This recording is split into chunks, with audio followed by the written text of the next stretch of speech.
As we continue to learn more about Trump's decision to fire Kristi Noem, it's worth remembering how important her job actually is, because the Department of Homeland Security was established in the wake of 9/11 to address threats to American safety during a time of war.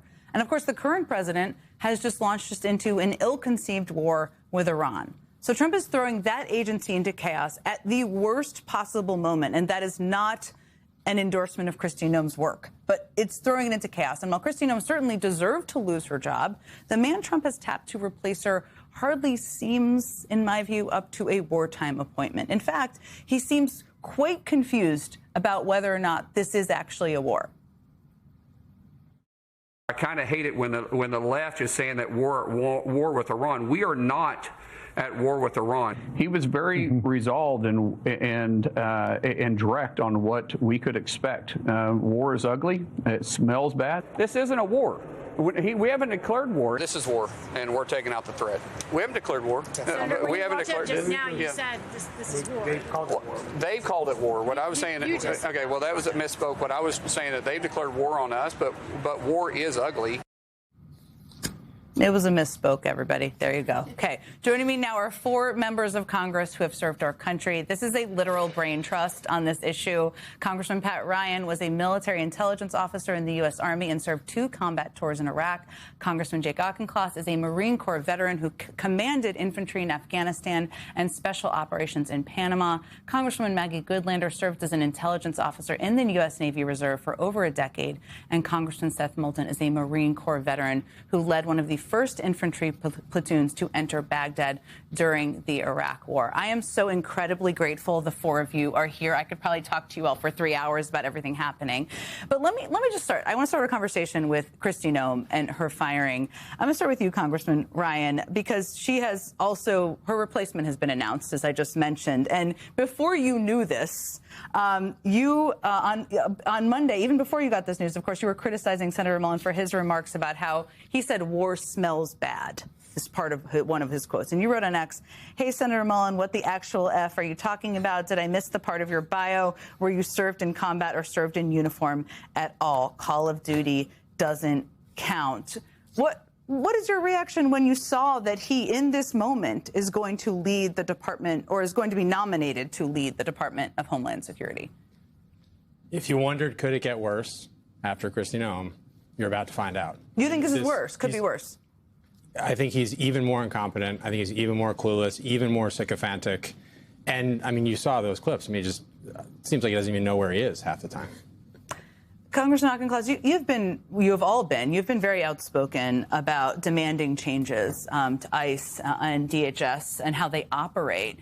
Do you think Noem's firing, obviously there's still a funding fight. There's also now going to be a confirmation fight. Is that additional leverage? Does it change anything about how this fight moves forward? It's important accountability. The fish rots from the head, and her leadership has been terrible. And I strongly agree with Governor Walz that the Senate should not be confirming anybody to succeed her until Democrats get the demands that we are seeking on behalf of a free people. The masks come off, the body cameras go on, they cooperate with Minnesota investigations, they stop these dragnet operations. We're not going to back down from these crystal clear demands. So this is an additional point of leverage. I mean, that's what Governor Walz said. You're saying it. Do you see this as an additional point of leverage holding up this nomination? Potentially. Yes, I mean, you're all in the House, but this is happening in the Senate. But this is all interesting to hear from you if you're calling for this. It certainly should be. I mean, we should use every bit of leverage that we have because the American people demand it. The American people need it. And our Constitution, our basic freedoms and values as Americans, we're the only ones standing up for them right now. So we need to do what we can.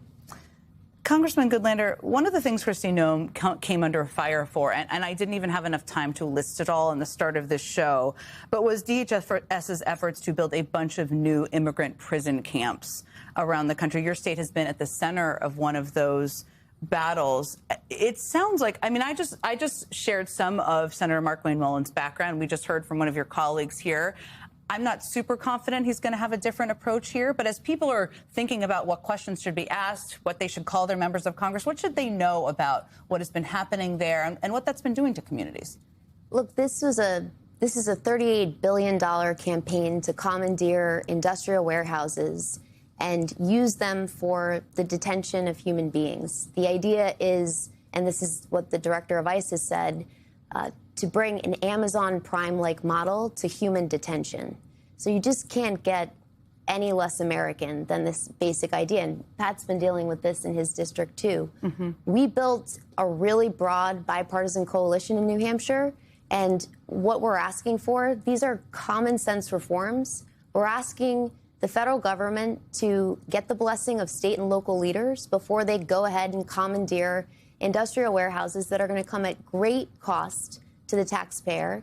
And that actually will lead, in the case of this facility in Merrimack, New Hampshire, it would have led directly to cuts to the police department, to the fire department, and just higher costs for every taxpayer. And these are common sense asks that we're really pushing for. One of the things that I alluded to this, and I touched on this, but I was pretty broad, is that obviously the national security apparatus in the federal government is all interconnected. I mean, the Department of Homeland Security plays an important role with their national security, just as the State Department does, just as the Defense Department does. So let me ask you, Congressman Ryan, I referenced how this is putting the department into, I mean, it was already in a state of chaos, but into perhaps a greater state of chaos here without a leader, nominating a leader that does not seem ready or qualified to serve. There are a lot of things that the Department of Homeland Security does, obviously cybersecurity, which is important as it relates to the war in Iran, obviously protecting our homeland. What are the things people watching should understand about the role DHS plays in a moment like this when we're on day 6 of a war? Yeah, I mean, it touches all of our lives almost on a daily basis the cybersecurity piece is really underappreciated. And by the way, the Trump administration tried to cut almost all of the funding for CISA, the cybersecurity agency under DHS. And we know, Iran in particular, and of course their allies, Russia and China, have very sophisticated cyber capabilities. So on that element alone, not to mention air safety, not to mention FEMA, which matters all the time, to add more fuel on what has already been a dumpster fire at the headquarters anyway, is a real problem. And I do want to quickly say, I also think it's important that us fighting back, Congress holding hearings, grilling Secretary Noem yesterday, that matters. And we have to continue to fight at every step of this and not ever cede the ground on whether it's warehouses in our district, which, to your credit, you guys at least paused, if not stopped that. We're fighting that in my district. And the message I think everybody should take is dig in harder and fight harder. Can I build on that? Speaking of dumpster fires and hearings about them, I'm on the Committee of Jurisdiction over the Health and Human Services Department, and Jen, the president won't admit it. I think he watches your show. I just want to make an appeal. Mr. President, if you are in the mood to fire people, can you please line up RFK Jr.? Because that man is bringing back measles and whooping cough to this country. He is destroying the Food and Drug Administration, and his incompetence and grift are racking up in the hundreds of millions of dollars, most notably Callie Means, who is hooking up his own company on the side through HSA changes. And when we get the gavels back and we start holding hearings and doing investigations, it is going to be ugly.